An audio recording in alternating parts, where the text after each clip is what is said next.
A quick editor's note before we start this interview. At the beginning, I'm going to ask KSAA a series of questions about a recent admin dispute they had in their match against ROC Esports in Saudi Eleague, where an admin mistakenly restarted the map instead of unpausing. Now, what we found out since is that the admin in question wasn't actually a Saudi Eleague admin, but was actually a young 13 to 14-year-old boy who was there to help the co-streamers and was mistakenly given lobby to lead, which led to this situation. Now, KSA and myself weren't aware of this situation when we recorded the interview, so please bear that new context in mind. The stuff we talk about after the actual unpausing incident in terms of the disputes both teams had with the admins trying to resolve the situation after the restart did indeed occur with actual Saudi E-League admins, and it is all still fair and accurate to the situation. So keep that in mind, and I hope you guys enjoy the interview.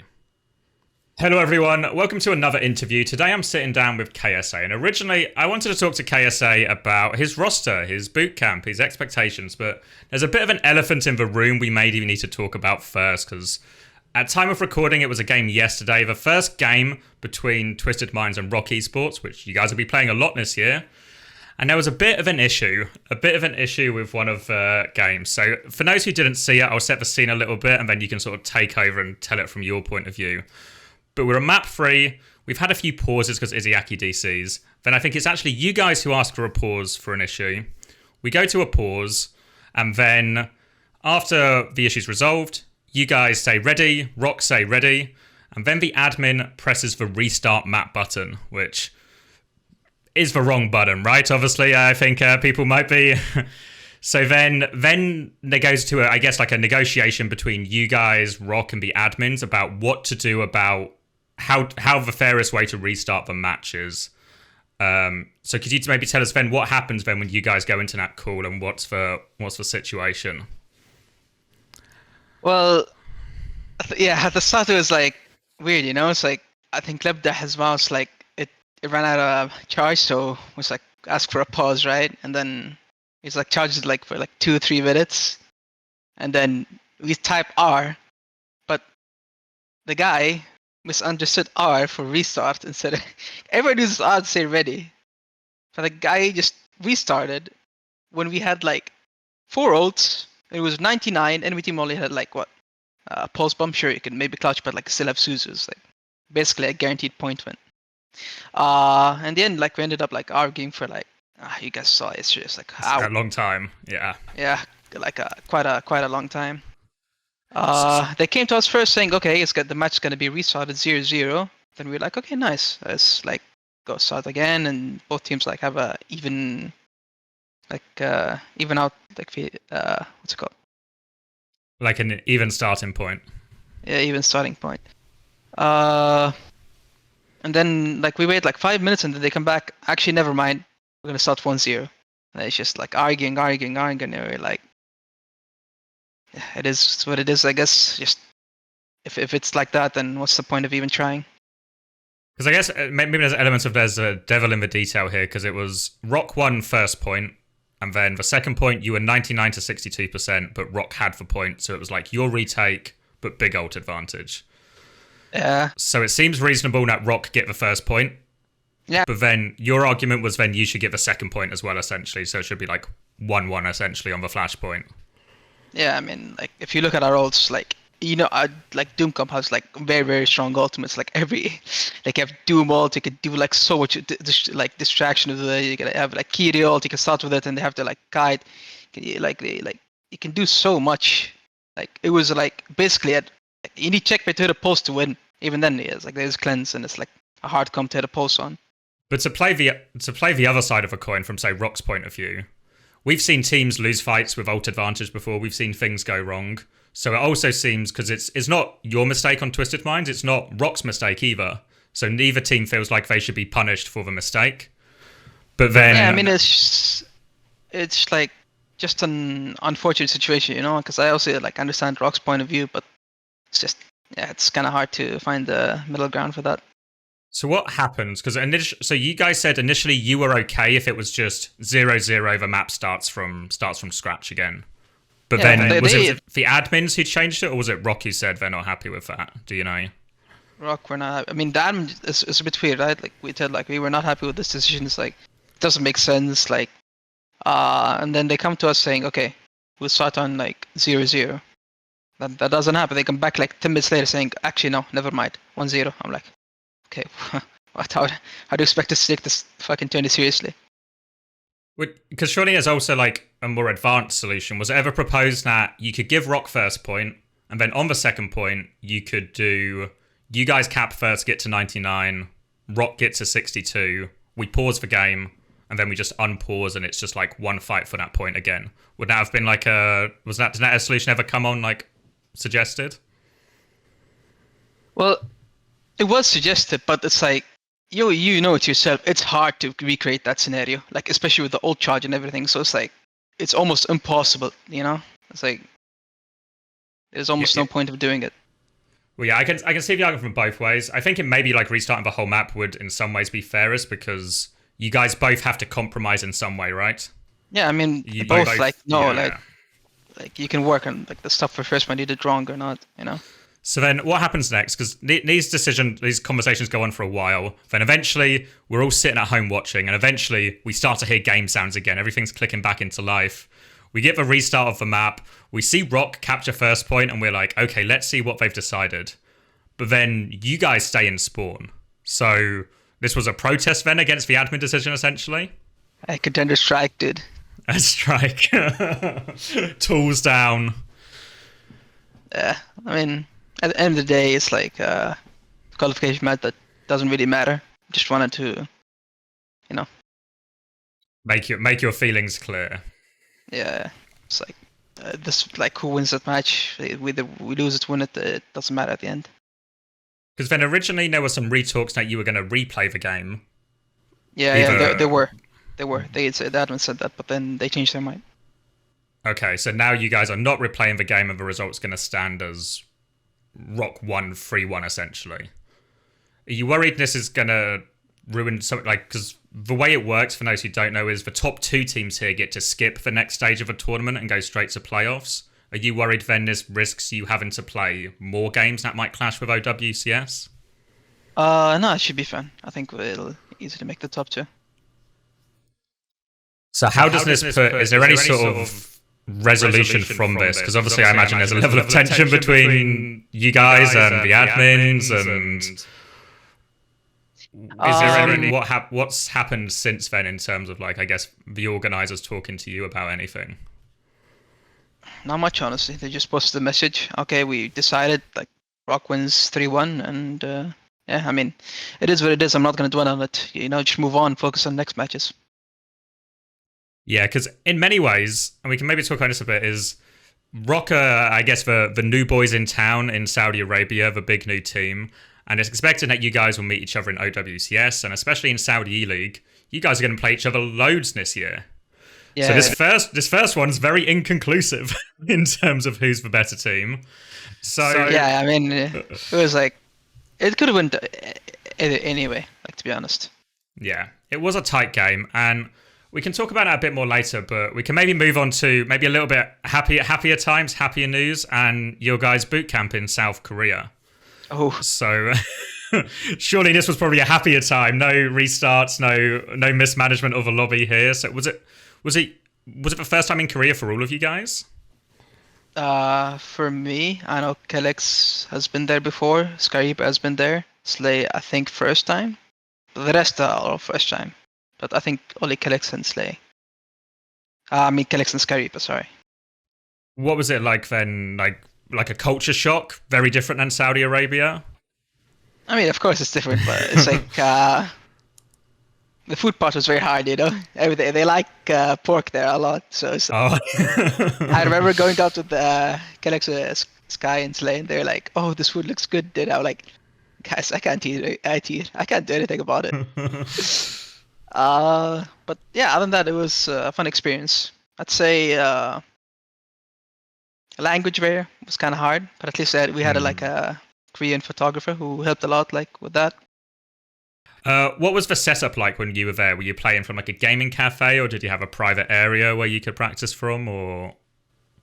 We were playing in a private area, like, I think, like Fearless X, I think that's what it's called, like the bootcamp. Funny thing is, like, Falcons are right above us, They were playing. Oh, really? Yeah, Was Majid out there as well at the same time? yeah. Like the Oh, whole team was there. The bootcamp was great, aside from having to play 144 hertz, but other than that, it was actually really good. And did you then? So you got to play against all the sort of Korean teams that we're now seeing in like the OWCS group stage and stuff. Yeah. Let's say it was just a whole different game. It's like the small mistakes you used to do in EU that wouldn't get punished for. Yeah, different level. You quickly catch on it, and you just start like to play like more as a normal player. It's like it reminded me like the first time I got into the league. Like you just need to play a lot more strict, a lot more how we usually play. Yeah, I mean at the start I remember like we were like, okay, we just play RAM, shouldn't be no problem, easy, just play like the usual, And teams like started to roll out on ball OWCS, and I was like, okay, I can't do anything on RAM, and the ball doesn't seem to die, and we were like confused, we thought this was like the best comp, and then we were like trying Queen. It was like hard, but it was like doable. We tried RAM, of course. RAM is like extremely hard. Like it's just you can't do anything against like a good type team. And the day was like, okay, you know what? I'll stick to Doom there. I didn't even play, but how'd you play Doom at the start? In the game yesterday, we obviously saw you play Doom, which is maybe not a hero we typically associate with you, or maybe even Twisted Minds as a whole. You kind of had most of your success as on a Sigma team or a RAM team. We're just ground tank team. Yeah. Ever since, so it was like something new for us, It's like, but we generally believe like, I mean, everyone's started to play like Doom, Lucy Kitty, Echo Tracer, so it's just, it's a comp that feels so strong. Like I don't think like these people like playing RAM in EU are gonna suffer so hard against the Korean teams that I've played against playing Doom. Those guys are just on a different level. Like unless the patch changes, I don't see it's gonna be really hard beating especially the Jumbin team. That team is insane. Oh really? Yeah, that team is so good. Obviously, you've got a bit more of an inside track than most people then. Where are you? Because obviously a lot of people are talking about Falcons as like, this is the best roster ever assembled. Were they the tough? Who was it? Them or WAC or maybe even someone else who was the toughest scrimmer partner you had out there? The one that felt like the most oppressive was definitely, I don't know what the team's called, but it's like the Jimbin team, Yeah, it's like that WAC. team is really, really good. The meta favors them so much. Like they're actually so good. I can't I remember the scrims were like quite rough.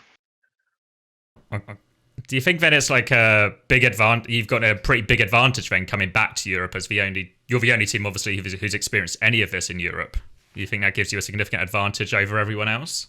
Yeah, for sure, 100%. Like you get you realize stuff there is so much faster than, I mean, of course you realize when you're getting stomped all the time. It's like it's like you figure out stuff faster, and we took a lot out of the create trip. Overall, it was a really good experience, to be honest. Do you think then, if we compare maybe how scrims went when you first started playing these teams, and it was maybe a pretty one-sided, how close did you get as we went on? Did you start taking maps? Did you start even winning scrims against some of these elite teams? Or how close were you guys able to get? At the start, we were getting completely stomped. 0-6, because we're just trying to play RAM in it. And with a new DPS passive, it's really, really hard to keep the RAM up. So I was we were playing Baptiste. You know how bad Baptiste in this patch is. It's a hard life for Baptiste players right now. Yeah. And they were playing, at the start they were playing ball because people thought it was best hero. But then they just started to transition to Doom. And after we changed, after we took the mirror, we started taking maps, and it's a little improvement, maps are close, but it's we are winning maps, not like before we're just getting completely stomped.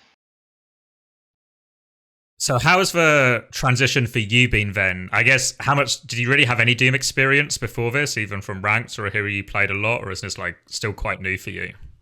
Um, my Doom experience before that is like back when Overwatch should beta out, I was like playing Doomfist like I think at least like 12 hours every day. It was like a very fun hero, like new tank hero basically, you know.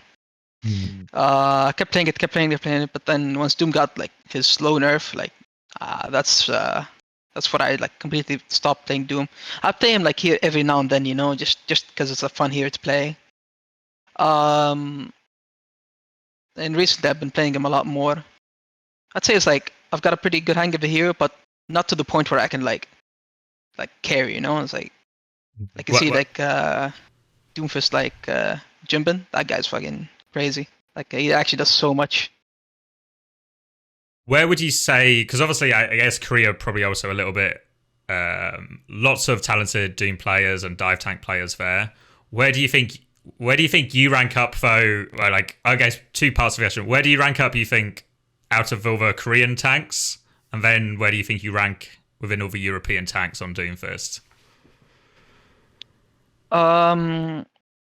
Like the Korean, I don't think I'm that good yet. I think they're like a level above me, and I'm still like trying to like get good at the hero. You know, I'm still like picking up like how to clutch, how to like actually live and not die.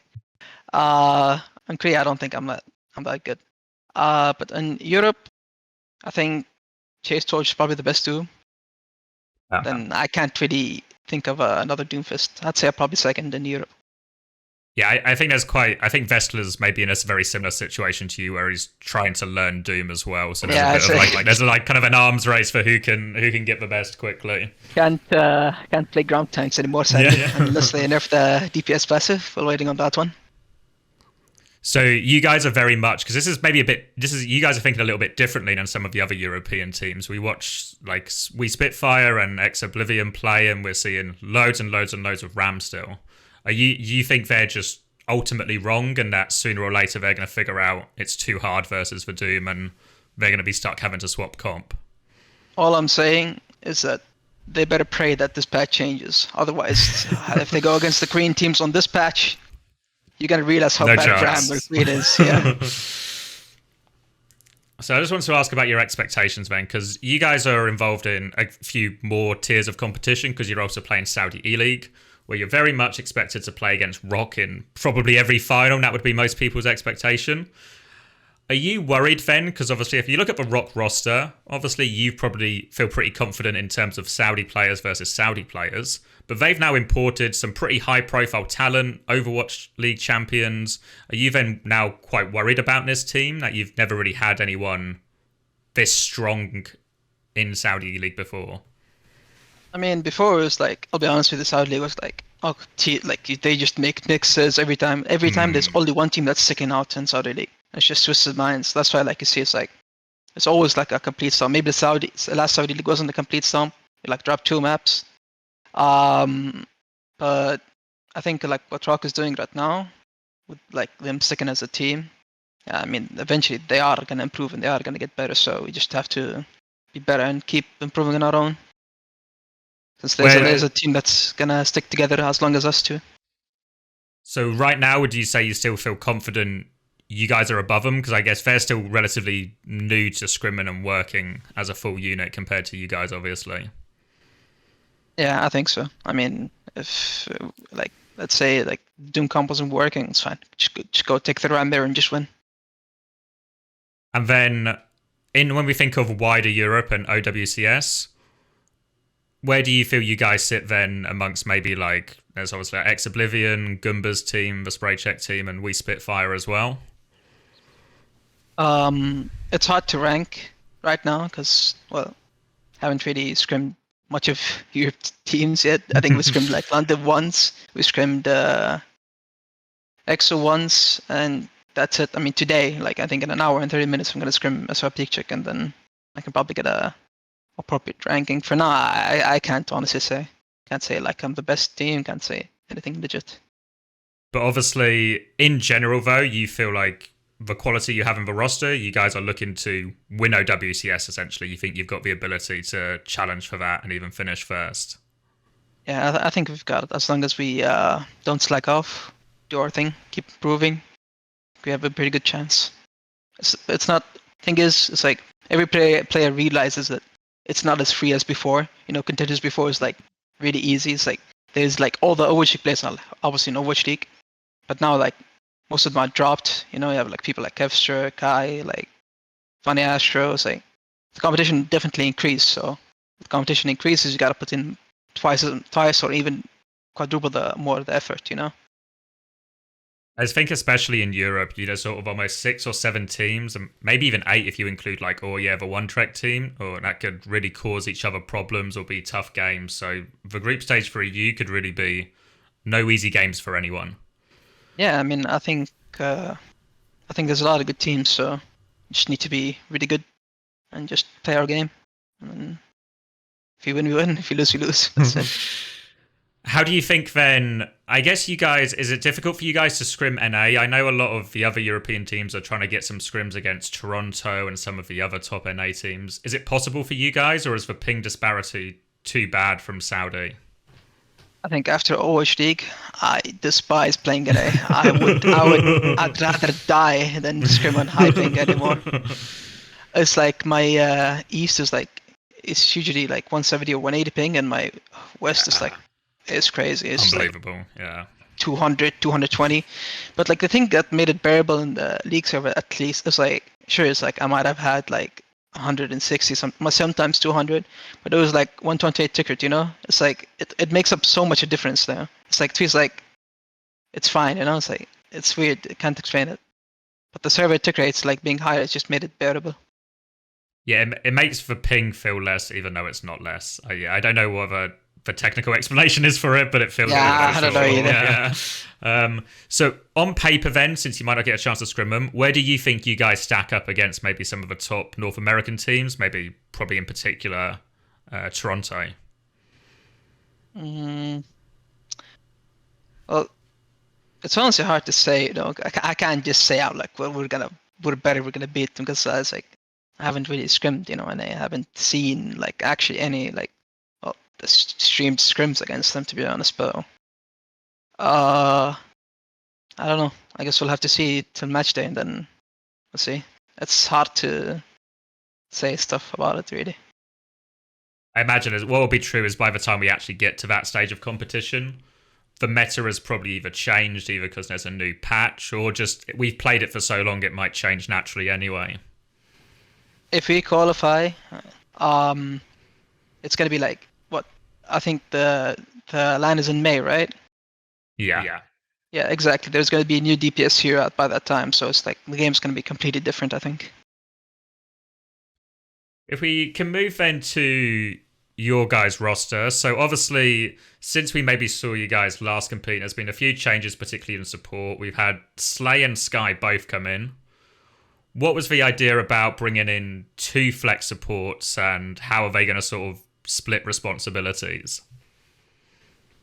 Well, it's more of like an option, It's like, it's nice having 2 flex supports, You never know, like the game could change. Like all of a sudden, like you need 2 flex supports. It's like, Kellex is like, he can like play flex support, but he can't like carry. But he does his job on flex support, right? Yeah.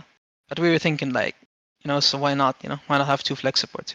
It's like, like there's already like a flex support issue in EU.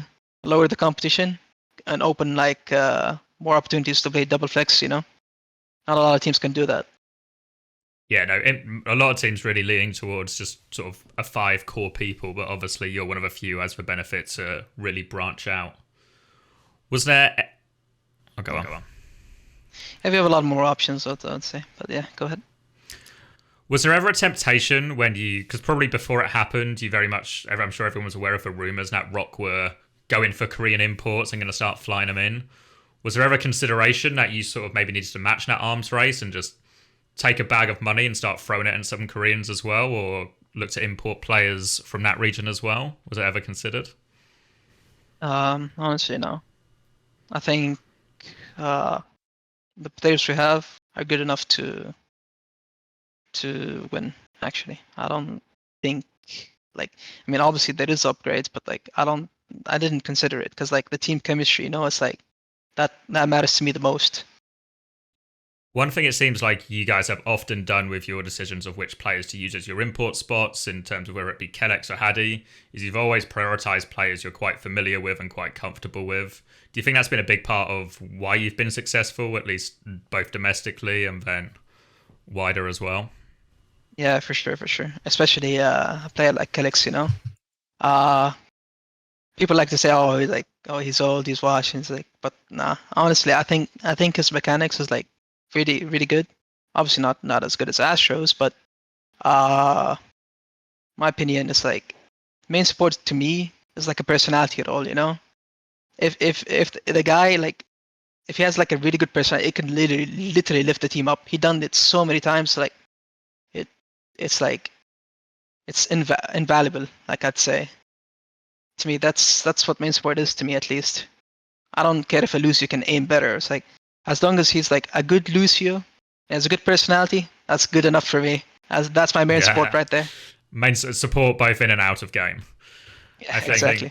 And I think if when we think about main supports, obviously Astro is maybe a mechanical level above a lot of people, both in Europe and America. But other than that, I think Kellex is probably quite even with anyone else, really. I don't think it's like he's consistent. Exactly. That's what I like about Kellex. Consistent. Like he's always does his job. Like I never see him like.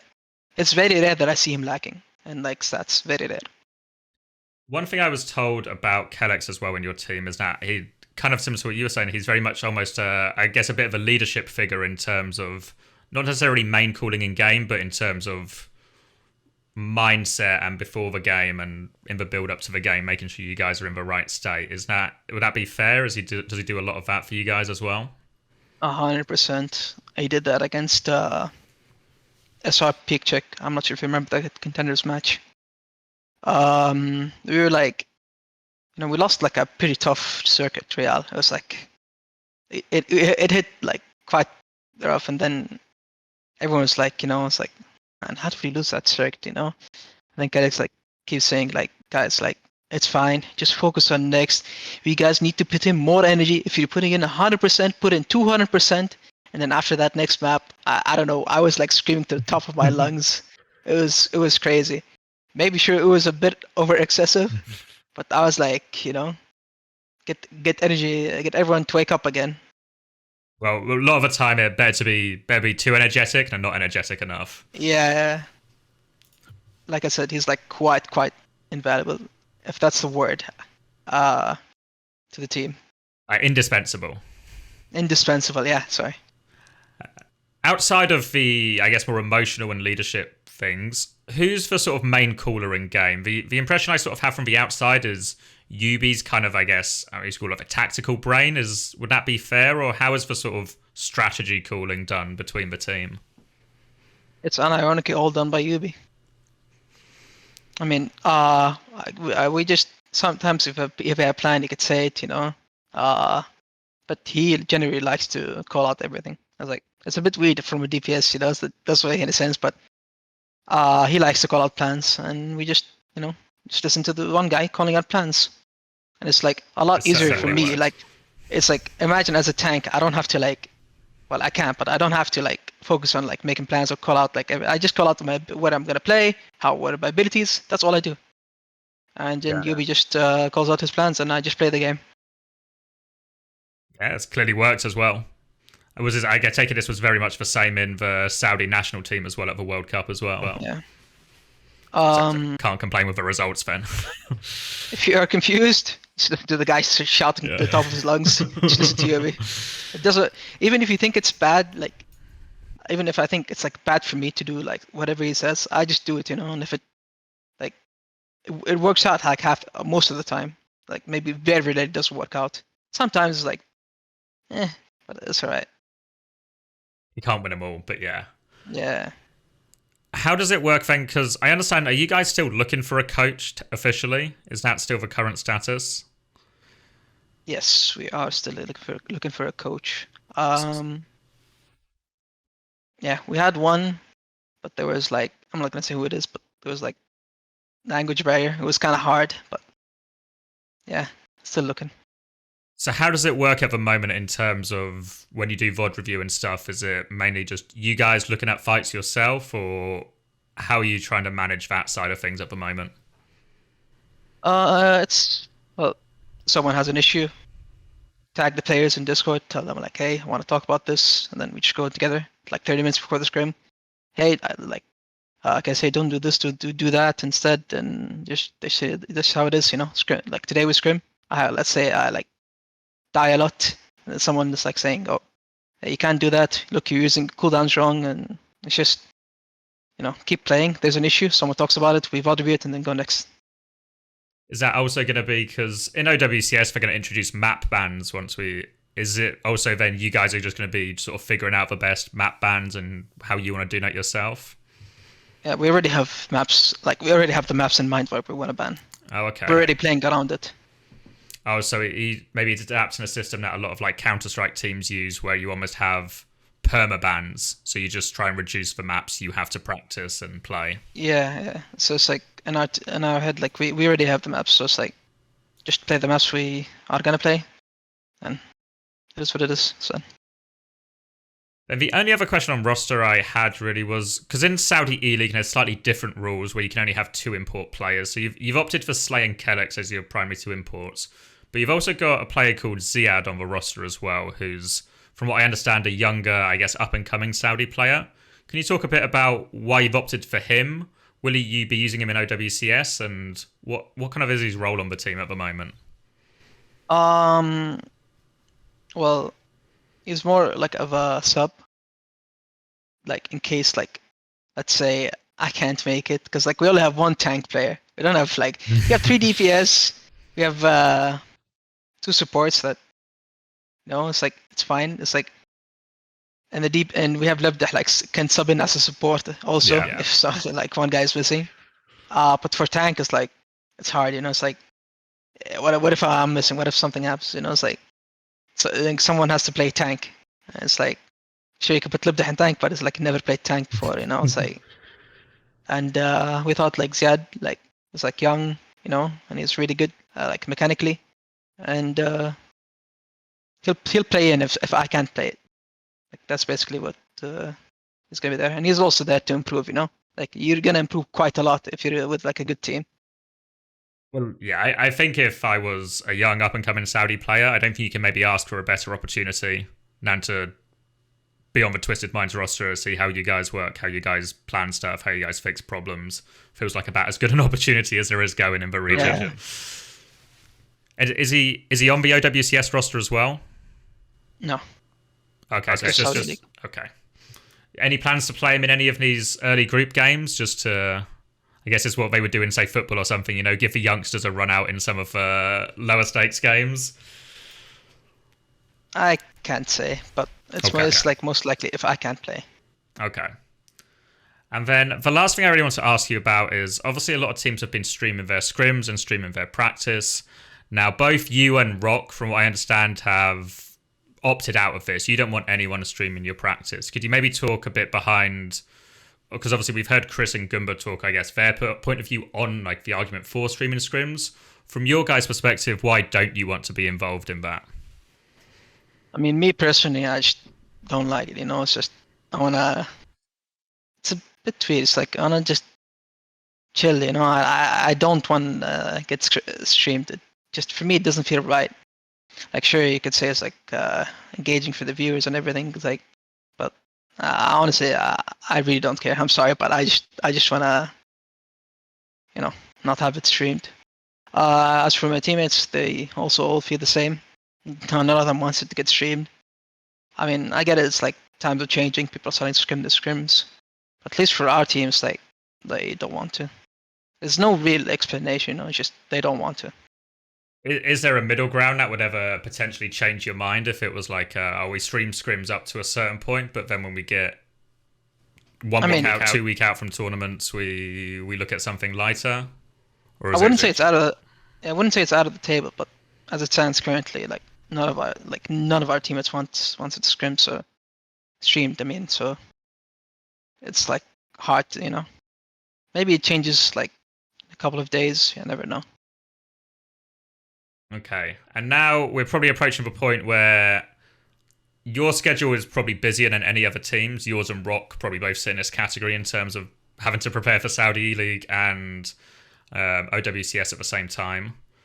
The way it falls is the OWCS European Finals are on the 24th of March, at which point on the 25th of March, the playoffs for Saudi E-League start the very day afterwards. And obviously those are at LAN as well, from what I understand, for the Saudi E-League Finals. So how are you guys managing that logistical problem of potentially having to play the weekend in OWCS playoffs, and then on whatever the day the 25th will be, you've got to be at the arena ready to go on stage and play there as well in another important game? Yeah, I mean, I've had that happen before. I was like playing for Nobles for Saudi League, and I had contenders at the same time. You know, just play your Saudi League match, and then they like go up to their PCs upstairs and just play from there. You know, it's just. Oh, so you might have to potentially play your OWCS matches from the Saudi E-League venue ultimately. Yeah, basically, take caffeine and just that's what it is. Do both, yeah. Yeah, it's gonna be a bit draining, but I think it should be fine. As long as we qualify, it's honestly should be fine. Yeah, as in you mean you qualify through this first group stage? Yeah, basically. All right, so I mean, like not the Saudi League one. I mean, like the OWCS. The OCS, yeah. Yeah, so lots of qualifications for you guys to do. Busy schedule. Obviously, got to factor in any more protests you want to get on as well. So potentially a very busy few weeks. But thank you very much. I appreciate it. And obviously, good luck. Good luck in both competitions. I'm sure we'll see you guys in the later stage of both of them. Thank you very much. Thanks for having me.